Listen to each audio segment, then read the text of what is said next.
حضرت عبداللہ ابن عباس غالباً بیٹھے تھے تو آپ کے پاس کوئی تابعی بیٹھے تھے، تو اچانک آپ نے فرمایا تمہیں جنتی عورت نہ دکھاؤں؟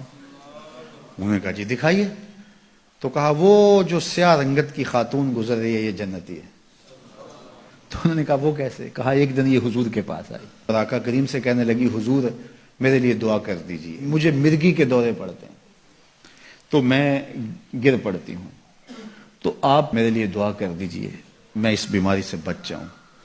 تو اللہ کے محبوب علیہ السلام نے فرمایا اگر تو صبر کرے تو تیرے لیے جنت کا وعدہ ہے.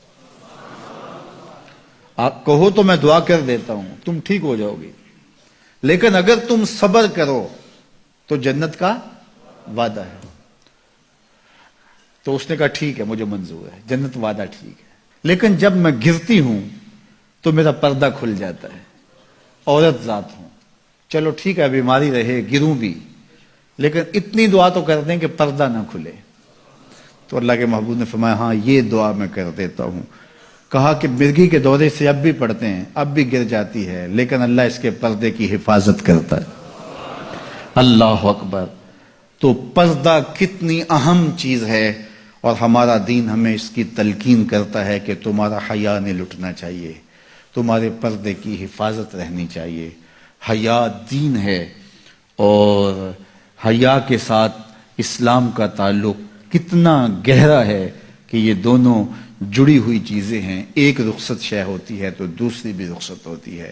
مجھے بھی آپ کو بھی عملی کوشش بھی کرنی چاہیے کہ یہ جو ذرائع ہیں حیا باختگی کے، ان سے اپنے آپ کو اور اپنی نسل کو بھی بچایا جائے، اپنی معاشرت کو بھی بچایا جائے. اور دوسری بات کہ ایمان کی تکمیل تو حیا سے ہی ہے. یہ باڑ ہے ایمان کے لیے، اگر یہ باڑ اتر گئی تو ایمان پر حملہ ہو جائے گا.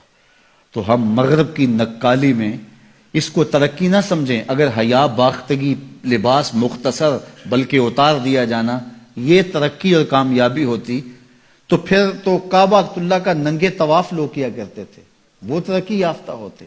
تو برہنہ ہو جانا یہ حیوانیت کی طرف سفر ہے، یہ کامیابی نہیں ہے، یہ عروج نہیں ہے، یہ فیشن اور ترقی نہیں ہے، یہ تو اخلاقیات سے کنارہ کشی ہے، یہ تو حیا باختگی ہے. اسلام ایک روشن خیال دین ہے، اسلام ترقی یافتہ دین ہے، اسلام انسانی مزاج سے ہم آہنگ دین ہے، انسانی ضروریات کے تقاضوں کو پورا کرنے والا دین ہے.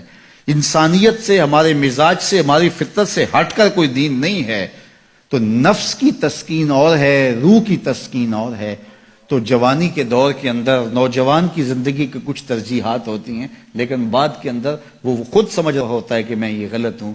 آج مغرب پریشان ہے کہ انہوں نے جوانی کے 4 ایام تو اپنی خواہشوں میں اسیر ہو کے گزار لیے، لیکن ان کے بڑھاپے کی تلخیوں کو آپ نہیں جانتے کیا ہے.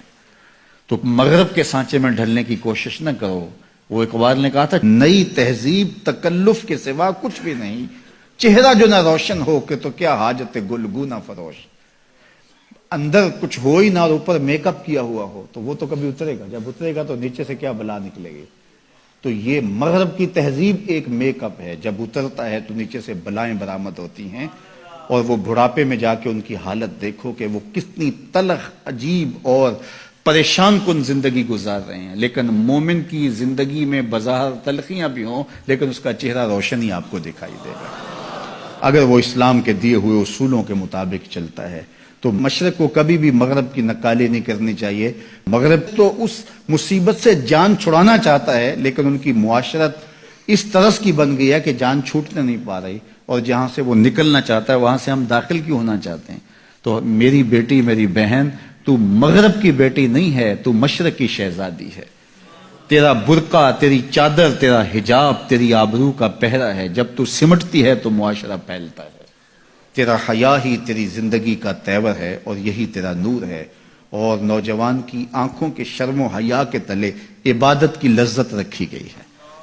اگر آپ چاہیں کہ عبادات میں لذت نصیب ہو، سجدے میں قرار نصیب ہو، اپنی نگاہوں کی حفاظت کر کے دیکھو، سجدے میں سرور آنا شروع ہو جائے گا، نمازوں میں لذت آنی شروع ہو جائے گی.